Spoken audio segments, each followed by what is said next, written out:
When there is a problem, usually what we mean is we notice the effects of the problem, the symptoms of the problem.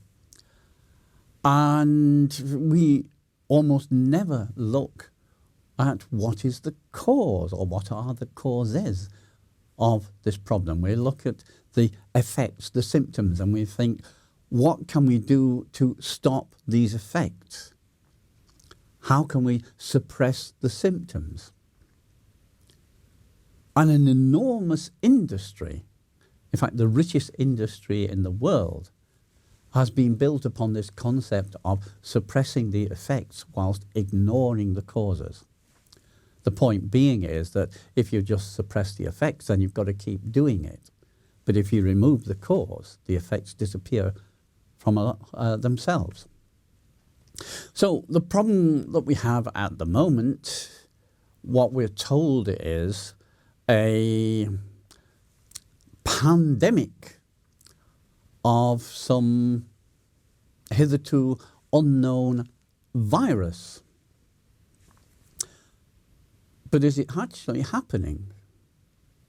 Well, it doesn't take very long to dig into the figures to find out that it's not happening.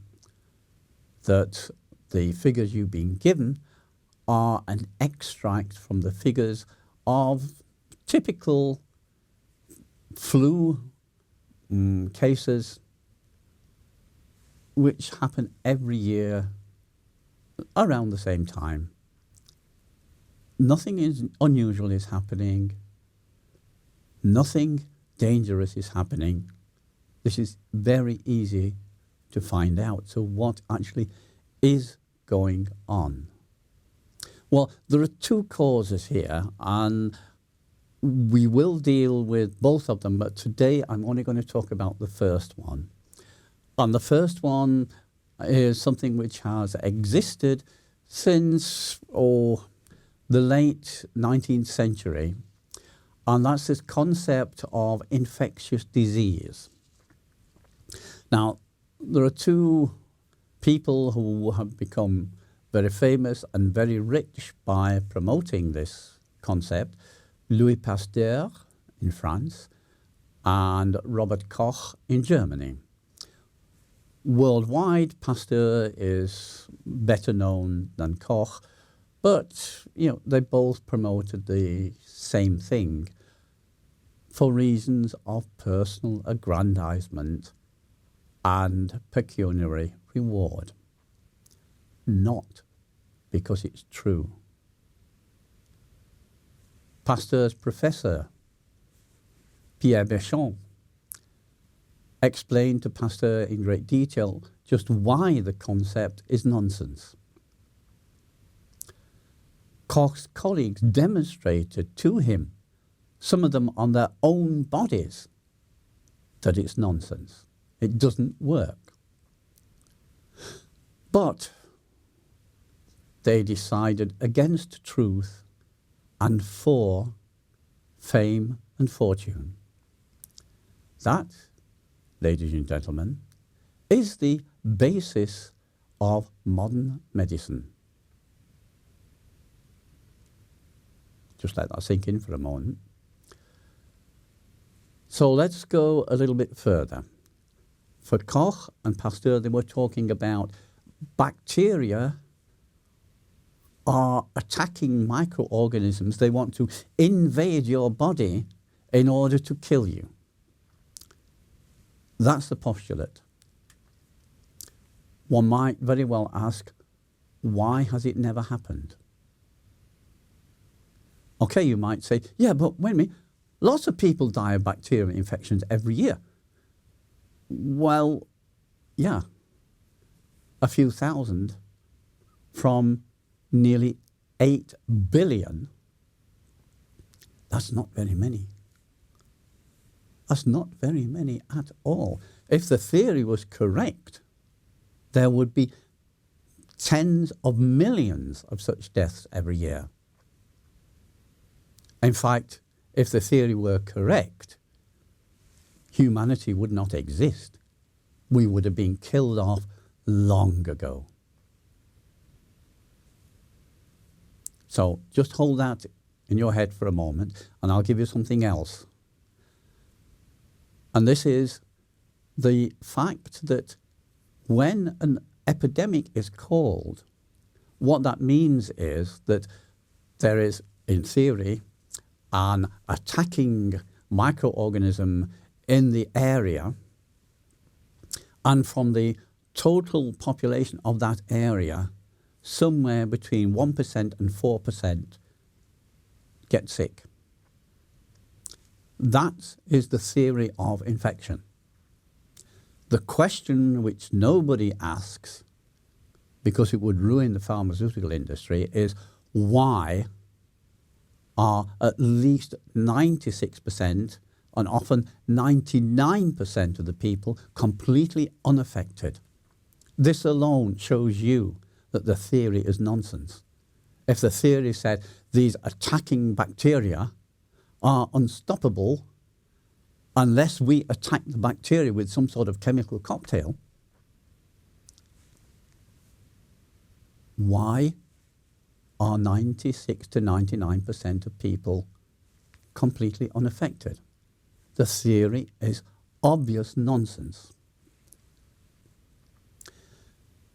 Then we go to the question of viruses, which is something else. Again, this stems from a postulate from a number of Russian, Dutch and French botanists who found that their plants were getting sick, but they couldn't find a causational bacteria.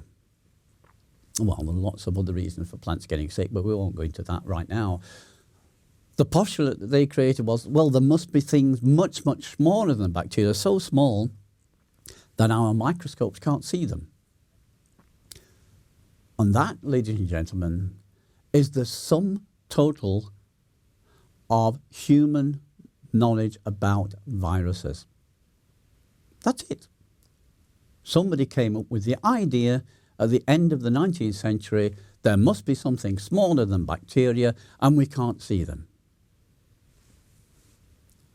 It's never advanced from there. Now, an optical microscope, a normal optical microscope, can't see anything as small as the postulated viruses. The greatest magnification you'll get with an optical microscope is 2,500 times, and they're expensive. In 1937, the first electron microscope was built. This can do a lot more than 2,500. In fact, with 3,700 times magnification, a lot of new particles could be seen. No great surprise.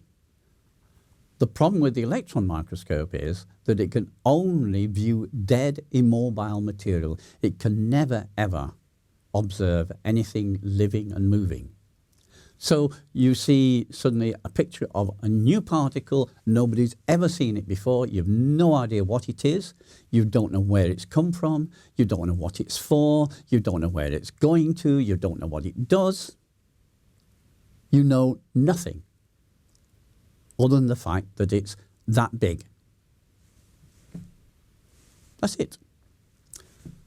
This, however, was declared to be proof. Here is a virus. Where's your evidence? Well, it doesn't exist. But it was because these authority figures declared it to be a virus that it came to be accepted that there are such things as viruses. That's all. There's no science behind it. It's just somebody's inflated ego.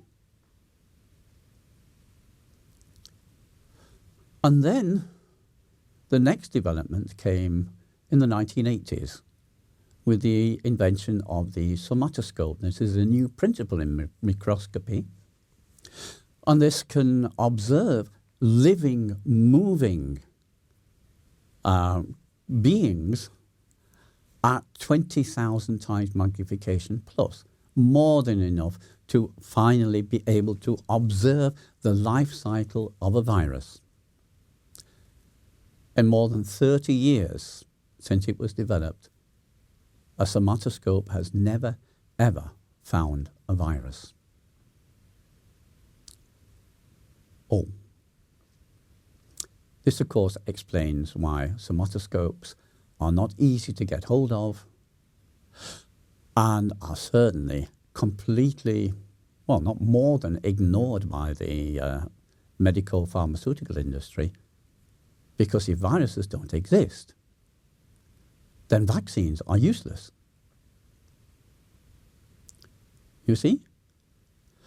It also explains why the only discernible effect of vaccination is to spread disease. Because what you're actually doing, you're taking a sickness from somebody, multiplying it and injecting it into somebody else.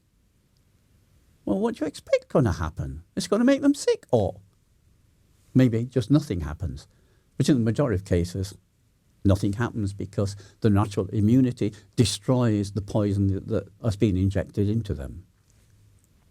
But in some cases where the immunity is not very strong, then this injection will make them sick. And this is exactly what happens. All the epidemiological studies show that it is exactly what happens. And it is exactly what you would expect to happen if you know how the human immune system works. So, what's going on at the moment relies on two things. One is your belief that this general belief that there are such things as infectious diseases is true, and there is no scientific evidence to back it up, none whatsoever. And the second thing is that those who have no training, no knowledge, no experience, and often, as in the case of the health minister in Germany, for example, have a vested interest in promoting the concept of infectious disease because he owns a marketing company that works for the pharmaceutical cartel. So that's the other problem, vested interest. And both of these are aimed at destroying your physical and psychological health. And just to make one other thing clear, what is the purpose of these masks? It isn't to protect you. It isn't to protect anyone else. Because a virus would go straight through it. They're so small, they would just go straight through it. Any face mask which would stop a virus would also stop you getting air. What it does, it prevents you seeing other people smiling. So it becomes a barrier between you and everybody else. You don't know what these other people are thinking because you can't see them smiling, so there could be a danger. And the other thing is, by wearing these across your mouth and nose for any length of time, is physically extremely damaging to your physical health. After only 30 minutes, it starts to damage your lungs. So what they're doing is they're persuading you to destroy your lungs and to destroy your happiness on the basis of something which has no scientific foundation whatsoever. Somebody decided to lie, and that has been what's been going on ever since. Lie after lie after lie after lie. And now they're using even more lies in order to, well, as Mrs. Merkel in Germany tried a putsch to make her the dictator of Germany. Didn't happen. This attempt failed, but she's not going to stop until she is stopped. And I explained a few days ago how to do that. If you look on my channel, you'll find a video, the second in the Messiah series, telling you how to use wrath to stop these things, taking your power and just doing it. So this is the beginning. There's a lot more to this. I want to go into this in great detail, working out what are illnesses actually about, why are they so rare, and also look at what do these people, what drives them to try to, well, literally destroy the rest of humanity. That's the other problem. That's the other cause. So we've got things to do, but we have the power to do it. You just have to focus it and aim it. Thank you.